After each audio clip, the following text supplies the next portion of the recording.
Hello बच्चों, स्वागत है आप सभी का एक बार फिर से मेरी साइंस की क्लास में। मैं हूँ रीना गुप्ता। इससे पहले कि हम अपना टॉपिक आज का बताएं, जरा देख लेते हैं कि ये दो पौधे आपस में क्या बातचीत कर रहे हैं। तो देखिए, ये आपके सामने दो पौधे हैं। तो इस पौधे ने दूसरे पौधे से कहा, हम दोनों तो एक ही जगह पर हैं, फिर मैं देखो कितना खुश हूँ, कितना स्वस्थ हूँ। तुम तो इतना उदास हो, तुम मुंह लटकाए हो और मुरझाए से हो।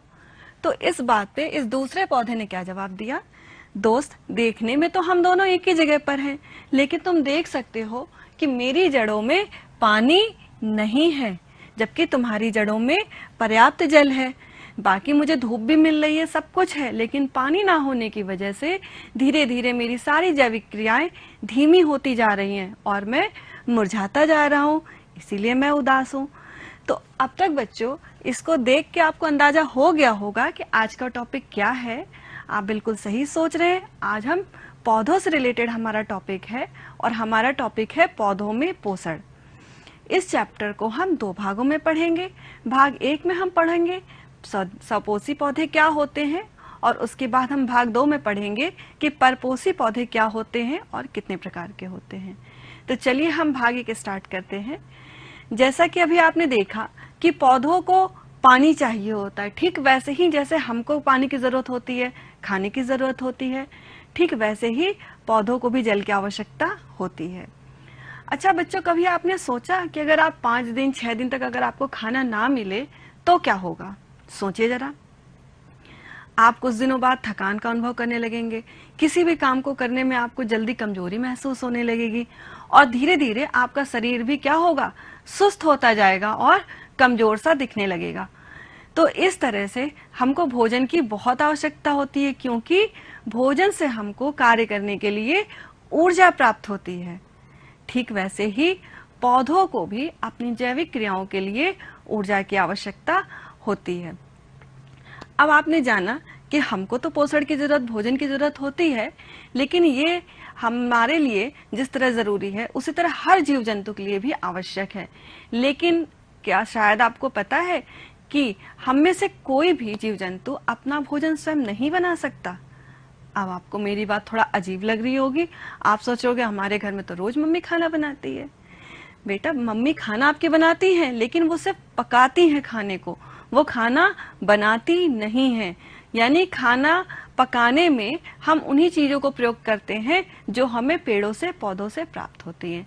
इसका मतलब हर जीव जंतु, हर प्राणी पौधे से प्राप्त होने वाले, पौधे के ही भागों को, उनसे प्राप्त होने वाले फल फूल आदि को भोजन के रूप में प्रयोग करता है। अब ये तो हमने खा लिया खाना, ठीक, लेकिन जैसे पौधे भी तो सजीव हैं, तो सोचिए पौधे क्या खाते होंगे। अब आपके मन में प्रश्न उठ रहे होंगे कि पौधे क्या खाते हैं, उनको भोजन कहाँ से प्राप्त होता है। तो इन सभी प्रश्नों के जवाब आपको मिलेंगे हमारी आज की क्लास में।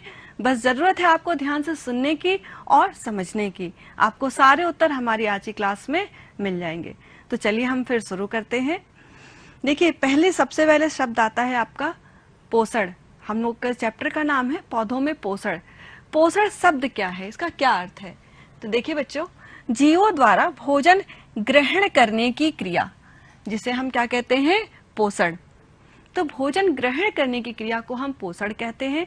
इसके अंतर्गत दो प्रक्रियाएं आती हैं, भोजन का अंतर्ग्रहण और भोजन का पाचन, जो कि आप आगे आने वाले चैप्टर्स में अभी पढ़ेंगे। अब दूसरी चीज आती है भोजन। देखिए, भोजन क्या है? यह है आपका भोजन। ऐसा तो नहीं आपके सामने जो भी पदार्थ रखा हो आप वो उठा के खा ले। कैसे पता हमको क्या भोजन है, क्या हमें खाना चाहिए, क्या हमारी सेहत के लिए अच्छा है? तो देखिए, ऐसा कोई पदार्थ जो कार्बोहाइड्रेट, आप ये देख सकते हैं, ये भोजन के घटक हैं, वसा, जल तथा प्रोटीन से बना होता है और जो जीवों द्वारा ग्रहण किया जा सके, उसे हम भोजन कहते हैं। और भोजन खाने से आपको केवल जीवित ही रहने नहीं होता है, इससे आपको जैविक क्रियाओं के लिए, दैनिक कार्य करने के लिए ऊर्जा प्राप्त होती है, जिससे आप बहुत एक्टिव रहते हैं, आप सक्रिय रहते हैं, आपको थकान का अनुभव नहीं होता है। तो देखिए, भोजन के क्या कार्य हैं? सबसे पहले शरीर के प्रत्येक अंग को क्रिया करने की शक्ति देना। दूसरा कार्य है, अगर हमारे शरीर में चोट लग जाए, हम बिना दवाइयों के भी ठीक हो जाते हैं हमारी चोटें। कैसे? वो भोजन के द्वारा, यानी कोशिकाओं का पुनर्निर्माण। फिर तीसरा कार्य आता है कि शरीर को रोगों से अपनी रक्षा करने की शक्ति देना, जिसे हम बोलते हैं रोग प्रतिरोधक क्षमता, जो कि हमको मिलती है फलों और सब्जियों से। तो इस तरह से वही भोजन अच्छा होता है जो आपके ये तीनों उद्देश्यों की जिससे हमें प्राप्ति हो जाए, यानी ये तीनों चीजें आपको जिस आहार से मिले वही भोजन आपका अच्छा होता है। अब ये सामने आप देख सकते हैं, ये आपके भोजन का रेशियो दिया हुआ है कि हमें जो भोज्य पदार्थ हैं वो किस अनुपात में खाने चाहिए। ये आपका ब्रेड यानी कि ये रोटी है, जिससे हमें क्या मिलता है, कार्बोहाइड्रेट। इससे हमको क्या मिलता है, कार्बोहाइड्रेट। फिर है फ्रूट वेजिटेबल्स, जिससे आपकी रोग प्रतिरोधक क्षमता आपकी बढ़ जाती है। और इससे हमें क्या मिलता है, इससे हमको मिलता है खनिज लवण। क्या मिलते हैं फल और सब्जियों से, खनिज और लवण, और साथ ही मिलते हैं विटामिन्स। इसके अलावा मीट, एग, बीन्स, इनसे हमको मिलता है प्रोटीन। फिर आते हैं आपके ये फैटी शुगर फूड्स, इससे ये हमारे लिए अच्छे नहीं होते, लेकिन ये आप खाने में चाहें तो शामिल कर सकते हैं अपने स्वाद अनुसार। ये है डेयरी प्रोडक्ट, जैसे कि आप दही, पनीर, इनको आप अपने खाने में इस्तेमाल कर सकते हैं। ये भी प्रोटीन का एक सोर्स होता है और इससे हमारे भोजन को पूर्णता मिलती है। तो इस तरह आपने समझा भोजन क्या है और क्या है भोजन के कार्य। अब हम देखते हैं कि भोजन को भी 3 भागों में बांटा गया। आप जो भी खाते हैं उसको 3 कैटेगरी में हम बांट सकते हैं। जैसे आपने खाई फल और सब्जियां, तो इसको हम बोलेंगे प्रोटेक्टिव फूड, क्योंकि इससे आपकी रोग प्रतिरोधक क्षमता बढ़ती है। ये हमारे शरीर को रोगों से प्रोटेक्ट करते हैं, इसीलिए ना हम प्रोटेक्टिव फूड की श्रेणी में रखते हैं। नेक्स्ट है एनर्जी गिविंग फूड, यानी कि ऐसे भोज्य पदार्थ जिनको खाने से आपको ऊर्जा प्राप्त हो। ये कार्बोहाइड्रेट देते हैं आपको। तो जैसे रोटी है, आप ये ब्रेड देख सकते हैं, शहद है, चावल है, इसके अलावा आपका गन्ना, शकरकंदी, ये सब इसी श्रेणी में आते हैं। तो नेक्स्ट आपका बॉडी बिल्डिंग फूड नेक्स्ट आता है आपका। इससे हमको क्या मिलता है, प्रोटीन। बॉडी बिल्डिंग यानी कि जिससे आपकी मसल्स यानी कि आपका वेट बढ़े, वो होते हैं जिनसे हमें प्रोटीन मिले। यानी ये हमारा हो गया एनर्जी गिविंग में कार्बोहाइड्रेट, और इसमें ऊपर हो गया आपका मिनरल्स यानी कि खनिज लवण। तो इस तरह से आपको ये तीनों चीजें मिलती हैं और ये 3 कैटेगरी के फूड हम अपनी डेली लाइफ में खाते हैं।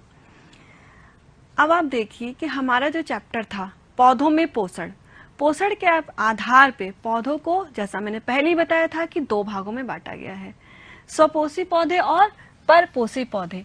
पहला है स्वपोषी, दूसरा है परपोषी। परपोषी को आगे 4 भागों में बांटा गया है, जो कि अभी आप अगले भाग में पढ़ेंगे। स्वपोषी पौधे का अर्थ देखिए क्या है, शाब्दिक स्व। स्व का मतलब होता है स्वयं, और पोषी, पोषी का मतलब होता है पोषण प्राप्त करने वाला।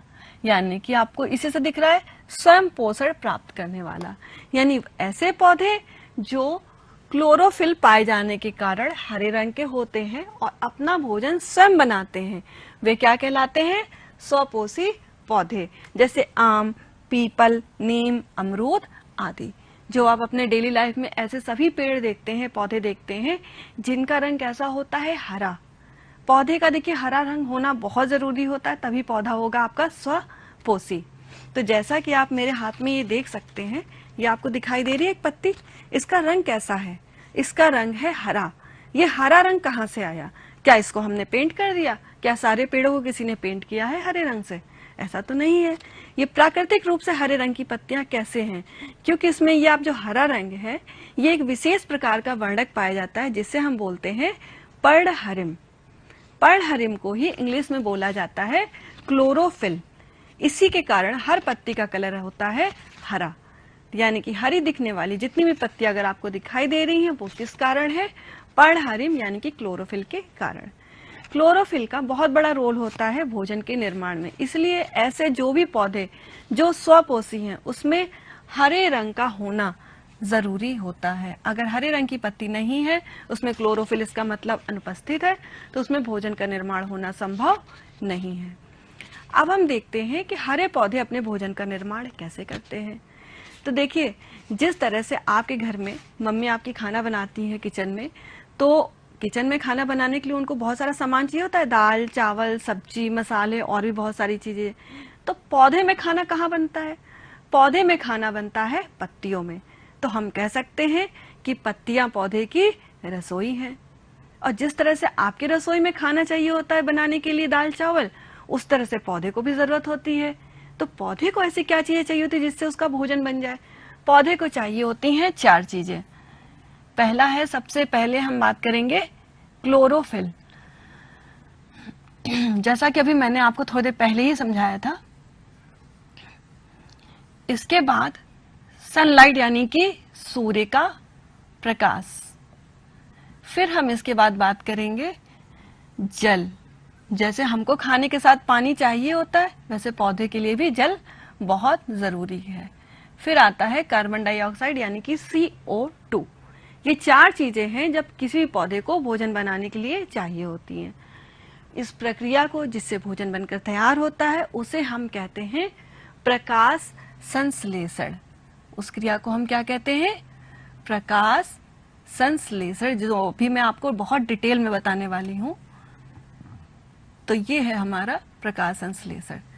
लेकिन अब बात ये है कि जैसे आपके घर में दाल, चावल, सब्जियां आपके घर में खरीद के मार्केट से आता है, पापा या मम्मी कोई भी ले आते हैं, पौधे को कौन ला के देता है? पौधे मार्केट तो नहीं जाते खरीदने ना। तो उनको ये चारों चीजें किस तरह से प्राप्त होती हैं, ये जानना आवश्यक है। तो क्लोरोफिल, जैसे कि मैंने अभी आपको बताया कि पत्तियां हरी होती हैं, तो क्लोरोफिल तो उसमें पहले से ही उपस्थित होता है। फिर क्या होता है? सूर्य का प्रकाश। देखिए, जैसे ही आप ये देख रहे हैं कि पत्ती के ऊपर क्या हुआ, सूर्य की रोशनी यहाँ से आई, तो फिर क्या हुआ, इसमें जो क्लोरोफिल था उसने उस पूरे प्रकाश को, जो पड़ने वाला प्रकाश था, उसमें से उसकी कुछ मात्रा को अपने अंदर एब्जॉर्ब कर लिया, यानी कि अवशोषित कर लिया। अब सूर्य का प्रकाश क्लोरोफिल में अवशोषित हो गया, तो इस तरह पत्तियों तक सूर्य का प्रकाश पहुंच चुका है। फिर आती है जल की बारी। हम पौधों में जल डालते हैं, या वर्षा का जल, जब पानी जल उसमें जाता है जड़ों में, तो जड़ों से होता हुआ, देखिए ये पौधे की जैसे जड़ें हैं, ये पौधा है आपका। तो फिर हमने यहाँ पे, अगर मान लीजिए ये हमने जल डाला, तो यहाँ से जल जाता है जड़ों में, और जड़ों से आगे बढ़ता हुआ जाता है इसके तनों में, और तनों से होता हुआ पहुंच जाता है इसकी पत्तियों में। तो इस तरह से इसको आप देख लीजिए फिर से, ये इसकी जड़ें हैं, जड़ों के बाद ये तना है, और तने के बाद ये है पत्तियां। तो हमने अगर यहाँ पे मान लीजिए जल डाला, ये तो जड़ों से होता हुआ गया तने में, और तने से गया पत्तियों में। तो इस तरह से हमको जल भी मिल गया। अब कार्बन डाइऑक्साइड कहाँ से मिलेगा पत्तियों को? तो देखिए, जब आप पत्ती को, एक काम करिए, ऐसे लीजिए और इसको आप देखिए ऐसे धूप में करके, इस तरह से आप देखेंगे तो यहाँ आपको महीन महीन से एकदम डॉट जैसे, छोटे छोटे छेद जैसे दिखाई देंगे। उसको हम बोलते हैं पर्णरंध्र। वो बहुत छोटे छोटे डॉट्स होते हैं, उससे कार्बन डाइऑक्साइड वातावरण की पत्तियों के अंदर प्रवेश करती है। तो इस तरह से कार्बन डाइऑक्साइड पत्तियों तक पहुंच जाता है। अब देखिए बच्चों, हम प्रकाश संश्लेषण तक बढ़ने से पहले एक बहुत इंपॉर्टेंट शब्द, अभी मैंने जिसका वर्ड मैंने बोला आपको, पर्णरंध्र, जिसे हम इंग्लिश में बोलते हैं स्टोमेटा, इसके बारे में जानना भी अत्यंत आवश्यक है। तो सबसे पहले इसको हम डिटेल में देख लेते हैं, क्योंकि आगे आने वाली क्लासेस में आपको ये शब्द बार बार दिखाई और सुनाई देगा। तो देखिए, ये इस तरह से देखिए, पत्ती का ये पूरा डिटेल का स्ट्रक्चर है, और ये है आपके पर्णरंध्र यानी कि स्टोमेटा। देखिए, इसका अगर हम डिटेल में जाएं पर्णरंध्र के, तो इस तरह का इसका स्ट्रक्चर दिखते हैं। ये है स्टोमेटा की ओपनिंग, यानी कि स्टोमेटा के ये जो छेद दिख रहा है ना, छिद्र, इसका ये खुलना, और दूसरा है बंद होना। इसमें संरचना में ये जो दो ये दिख रही है आपको संरचनाएं, ये बीन्स यानी कि बोल सकते हैं राजमा के आकार की 2 कोशिकाएं होती हैं, जिन्हें हम कहते हैं गार्ड सेल्स। गार्ड का मतलब क्या होता है? रक्षा करना। तो ये इसकी रक्षा करने के लिए, गार्ड में रक्षा जो करते हैं, तो इनकी रक्षा करने वाली कोशिकाएं हैं, यानी कि गार्ड सेल्स। अब इसके अंदर की जो भित्ति होती है, ये आप देख सकते हैं, ये मोटी होती है, और बाहर की जो होती है भित्ति, वो पतली होती है। देख सकते हैं आप, अंदर की भित्ति बाहर की भित्ति से मोटी होती है। तो जब ये आपस में पास आ जाती हैं कोशिकाएं, तो ये छिद्र बंद हो जाता है, और जब ये दूर चली जाती है दोनों कोशिकाएं, तो इस तरह से ये छिद्र खुल जाता है। यानी कि छिद्र का आपस में खुलना या बंद होना ये गार्ड कोशिकाओं पे पूरी तरह से निर्भर करता है। तो अब हम देख लेते हैं पर्णरंध्र होते क्या हैं। पत्तियों की सतह पर ये देख रहे हैं आप, बहुत से छोटे छोटे छिद्र पाए जाते हैं जो कि पर्णरंध्र कहलाते हैं। देखिए पत्ती आपकी इस तरह से है और पत्ती का एक निचला सिरा होता है, इसको हम बोलते हैं अपर पोर्शन, और एक होता है इसका नीचे का हिस्सा जिसे हम बोलते हैं लोअर पोर्शन। ठीक है, तो एक इसके नीचे का हिस्सा, एक इसके ऊपर का हिस्सा। यानी कि आपको मैं दिखा देती हूँ एक बार, जैसे ये पत्ती आपको दिखाई दे रही है। ठीक है, पत्ती का देखिए ये ऊपर का जो पोर्शन है इसको हम बोलेंगे अपर, और जो इसका नीचे का हिस्सा है इसको हम बोलेंगे लोअर यानी कि निचला हिस्सा। जो पर्णरंध्र होते हैं हमेशा पत्ती के ऊपर से ज्यादा नीचे की तरफ ज्यादा पाए जाते हैं। जो भी पत्ती होगी उसका निचला हिस्सा ये है, तो इसमें पर्णरंध्रों की संख्या ज्यादा पाई जाएगी, और इसको आप आराम से धूप में ऐसे करके आप देख भी सकते हैं। अब देखिए पर्णरंध्र आपने समझ लिया, इसके दो कार्य होते हैं। पहला है गैसीय विनिमय, ठीक है, और दूसरा होता है वाष्पोत्सर्जन। अब गैसीय विनिमय के अंतर्गत दो चीजें आती हैं। दो तरह का गैसीय विनिमय होता है। पर्णरंध्रों द्वारा गैसों का आदान प्रदान ही गैसीय विनिमय कहलाता है। देखिए इसमें एक बार क्या होता है कि O2 यानी कि ऑक्सीजन अंदर जाती है और CO2 बाहर निकलती है। जैसा कि हम भी करते हैं, हम श्वसन जब करते हैं ऑक्सीजन को अंदर लेते हैं और कार्बन डाइऑक्साइड को बाहर निकालते हैं। ठीक वही प्रोसेस पौधों में होती है, तो इसे हम बोलते हैं श्वसन। पर्णरंध्रों द्वारा ऑक्सीजन को अंदर और कार्बन डाइऑक्साइड को बाहर निकाला जाता है। अब यही क्रिया जब उल्टा होती है, यानी दूसरा गैसीय विनिमय में प्रोसेस क्या है कि CO2 अंदर आती है और आपकी ऑक्सीजन बाहर निकलती है। ये प्रोसेस कब होती है, जैसा कि आप यहाँ देख सकते हैं, ये CO2 अंदर जा रही है, ऑक्सीजन बाहर निकली और साथ में जल। ये क्रिया होती है प्रकाश संश्लेषण की। यानी कि अभी जो मैं आपको पढ़ाने वाली हूँ अभी आगे, प्रकाश संश्लेषण की क्रिया में देखिए ऑक्सीजन बाहर निकलती है और कार्बन डाइऑक्साइड अंदर आती है। यानी ये दोनों ही प्रोसेस बिल्कुल उल्टी हैं। तो इस तरह से गैसीय विनिमय के अंतर्गत दो काम हुए, एक बार श्वसन के अंतर्गत और दूसरा विनिमय हुआ प्रकाश संश्लेषण के अंतर्गत। तो यह आपने समझ लिया पर्णरंध्र यानी कि स्टोमेटा क्या है। इसका दूसरा कार्य है वाष्पोत्सर्जन, जिसे हम इंग्लिश में बोलते हैं ट्रांसपीरेशन। ठीक है, वाष्पोत्सर्जन क्या, जैसे मैंने आपको बताया हमने पौधे में पानी डाला, अब वहां से ये 3 स्टेप की प्रोसेस होती है। आपने जड़ों द्वारा जल का अवशोषण हुआ पहली प्रोसेस में, फिर तने द्वारा जल का पत्तियों तक पहुंचना, और फिर पत्तियों द्वारा जल का वाष्पोत्सर्जन। ये हम लोग पढ़ने वाले हैं आज।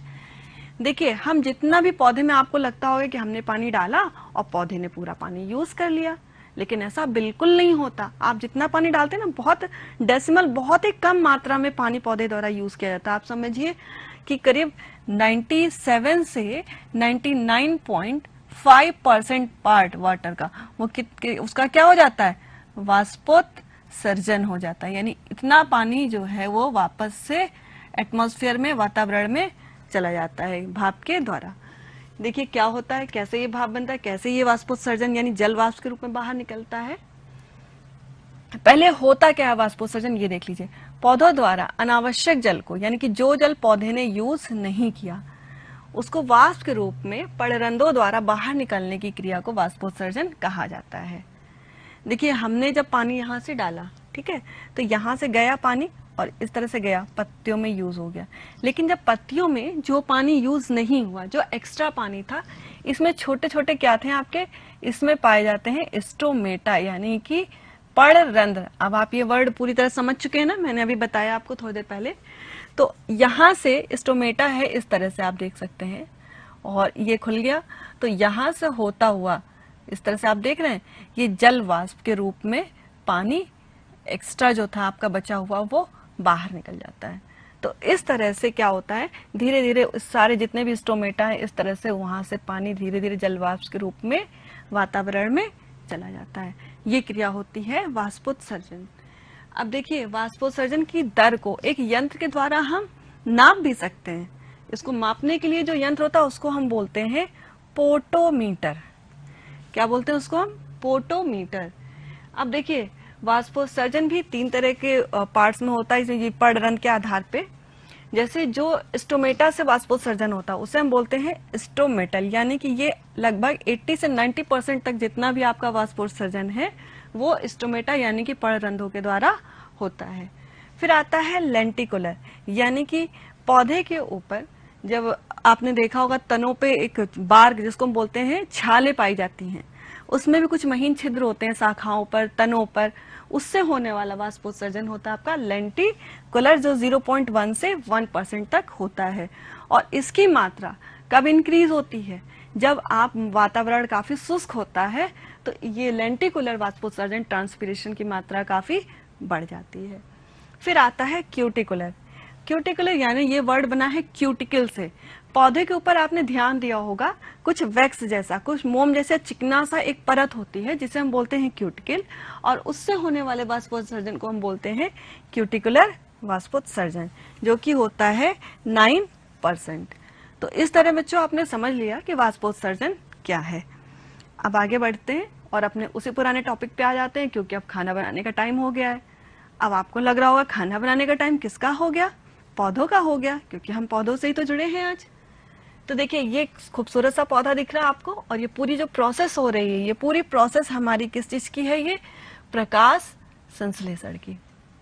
देखिए क्या होता है, हरे पौधों द्वारा सूर्य के प्रकाश की उपस्थिति में, जो मैंने अभी आपको बताया था ना, पहली चीज सूर्य का प्रकाश, पत्तियों में उपस्थित क्लोरोफिल, जल तथा कार्बन डाइऑक्साइड द्वारा भोजन बनाने की क्रिया प्रकाश संश्लेषण कहलाती है। इसको एक हम रिएक्शन के रूप में देखेंगे। ये CO2 यानी कार्बन डाइऑक्साइड है। जब इसके कितने अणु लिए गए? 6, और इसको 6 अणु लिए गए वाटर यानी कि जल के, दोनों मिल जाते हैं और सूर्य के प्रकाश और क्लोरोफिल की उपस्थिति में बनता है पौधे का भोजन, जिसे हम कहते हैं ग्लूकोज। यही है पौधे का भोजन, जिसका फॉर्मूला क्या होता है? C6H12O6। और इसके अलावा बाहर एटमॉस्फेयर में क्या निकलती है? ऑक्सीजन। 6 अणु किसके निकलते हैं? ये ऑक्सीजन के। तो इसी वजह से वातावरण में ऑक्सीजन का जो रेशियो है वो बना रहता है और हमको सांस लेने के लिए ऑक्सीजन मिलती रहती है, क्योंकि पौधों का उसमें बहुत बड़ा रोल होता है वातावरण में कैसे ऑक्सीजन को बढ़ाया जाए। फिर देखिए पत्तियों में जो बना हुआ ग्लूकोज होता है, अब क्या आपको लगता है कि ये पूरा पौधे खा लेते हैं अपना बनाया हुआ फूड? ऐसा बिल्कुल भी नहीं है। वो उसकी बहुत कम मात्रा ही यूज करते हैं, और जितना एक्स्ट्रा जो होता है फूड यानी कि ग्लूकोज, उसको क्या करते हैं? वो फल, फूल, जड़, तना अपने ही विभिन्न भागों में उसको संचित कर देते हैं। तो इस तरह से पौधों में हमने देखा कि कार्बन डाइऑक्साइड, जल, सूर्य के प्रकाश और क्लोरोफिल की उपस्थिति में भोजन बनाने की प्रक्रिया क्या कहलाती है? प्रकाश संश्लेषण। अब हम आगे बढ़ते हैं और देखते हैं किस प्रकार का संचय होता है, और वो पार्ट्स हम खाते भी हैं। आप पिक्चर देखते ही पहचान जाएंगे। देखिए आपको जितने भी सामने ये चित्र दिखाई दे रहे होंगे, आपको लग रहा होगा अरे ये तो सारी चीजें हम खाते हैं अपने खाने में, यही चीजें तो मैंने आपको बताई कि आपकी मम्मी से पकाती हैं। तो देखिए पहला क्या है? आलू। आलू क्या है? ये है एक तना, यानी कि पौधे के तने में फूड यानी कि ग्लूकोज का संचय हुआ, जिससे बन गया आलू, जिसे हम खाते हैं फूड के रूप में। दूसरा है मूली। मूली क्या है? ये जड़, यानी कि जड़ में संचित भोजन। आप देख भी सकते हैं ये इस तरह की जड़ें होती हैं, और जब मूली निकलती है तो इस तरह महीन महीन किनारे रोम छिद्र, छोटे छोटे रोम टाइप के होते हैं। ये इस तरह से पत्तियां होती हैं, और ये देख सकते हैं मूली क्या है? एक जड़। फिर आता है फूल गोभी। इसके तो नाम में ही फूल है, यानी कि इसके फूल में भोजन संचय होता है। फिर देखिए पालक। पालक में ये भी आपको दिख रहा होगा, ये छोटी छोटी पत्तियां हैं जिसको हम फूड के रूप में यूज करते हैं। तो यहाँ पत्तियों में फल का फूड का संचय किया गया है। नेक्स्ट आता है टमाटर। ये है एक फल, फल में यहाँ फूड का संचय किया गया है। इसके बाद आती है ये मिर्च। मिर्च भी इस पौधे के फल ही हैं, जिसमें कि ग्लूकोज यानी कि पौधे के द्वारा बनाए गए भोजन का संचय किया गया है। तो इस तरह से आपने देख लिया कि कौन कौन से पौधे के विभिन्न पार्ट्स हैं और पार्ट्स में कहाँ कहाँ कौन सा फूड संचित किया गया है। अब हम आगे बढ़ते हैं। देखिए बच्चों, ये तो आपने समझ लिया। अब बहुत इंपॉर्टेंट चीज है जो ये है, कौन है ये? सन। देखिए बच्चों, जीव हो या पौधे, सभी के लिए भोजन बहुत आवश्यक होता है, लेकिन जो ये ऊर्जा हमको प्राप्त होती है ये प्राप्त होती है हमको सूर्य से, क्योंकि सूर्य ही एक ऐसा है जो हमारा ऊर्जा का एकमात्र स्रोत है। लेकिन हम जैसे जैसे जो पौधे खाएंगे तो उनको ज्यादा मिलती है एनर्जी, फिर पौधे को जो खाएंगे उसको उससे 10% मिला, उसको खाएंगे उनको 1%। तो इस तरह से जैसे जैसे ये साइकिल आगे बढ़ती जाती है, आप देख रहे हैं ये प्रोड्यूसर पौधे, पौधे से ये प्राइमरी यानी कि प्रथम श्रेणी के उपभोक्ता। इस तरह से जैसे जैसे हम आगे बढ़ते हैं इनको प्राप्त होने वाली एनर्जी यानी कि सूर्य की ऊर्जा इनके शरीर में जैसे जैसे आगे ट्रांसफर होती है वो कम होती जाती है। अब हम आगे बढ़ते हैं और देखते हैं कि प्रकाश संश्लेषण के लिए आवश्यक परिस्थितियां क्या है। इसकी अगर हम देखें प्रयोग के रूप में तो इस तरह से 4 बीकर लिए गए और एक में हमने पानी डाला, सब कुछ सही था। दूसरे में लेकिन हमने इसमें पानी नहीं डाला और तीसरे में हमने इसको ऊपर से सूर्य का प्रकाश नहीं लगने दिया और बाकी चौथे में भी सब कुछ ठीक था। हमने 1 घंटे बाद देखा तो ये पौधे में बुलबुले निकल रहे थे, ये पौधा पूरी तरह मुरझा चुका था, ये भी पौधा मुरझा रहा था। और इस पौधे में क्योंकि इसमें सूर्य का प्रकाश नहीं लग रहा तो मिल रहा था इसको, तो इसमें कोई बुलबुले दिखाई नहीं दे रहे थे। इस पौधे में सब कुछ सही था। फिर हमने क्या सोचा कि बुलबुले कहाँ से आ गए, क्योंकि इसमें क्या हो रहा है, प्रकाश संश्लेषण। तो हमने इसमें थोड़ा सा सोडियम बाइकार्बोनेट 1 चम्मच डाल दिया। ठीक है, 1 चम्मच हमने इसमें डाला तो बुलबुले बहुत तेजी से, देख रहे हैं आप, बहुत तेजी से बुलबुले बढ़ने लगे। ये कहाँ से आ गए, क्योंकि हमने इसमें जब सोडियम बाइकार्बोनेट डाला तो इसमें कार्बन डाइऑक्साइड की मात्रा अधिक होने से प्रकाश संश्लेषण की मात्रा बढ़ गई। तो इस तरह से हमारे लिए आवश्यक क्या क्या चीजें हैं प्रकाश संश्लेषण के लिए, सूर्य का प्रकाश और इसके अलावा क्लोरोफिल, जल और कार्बन डाइऑक्साइड। अब बच्चों हम देख लेते हैं आज का मैसेज ऑफ द डे, क्योंकि हमारा चैप्टर हो गया है कंप्लीट। अब हम मिलेंगे आपसे भाग 2 में। तो ये सबसे पहले हम आज का मैसेज देख लेते हैं।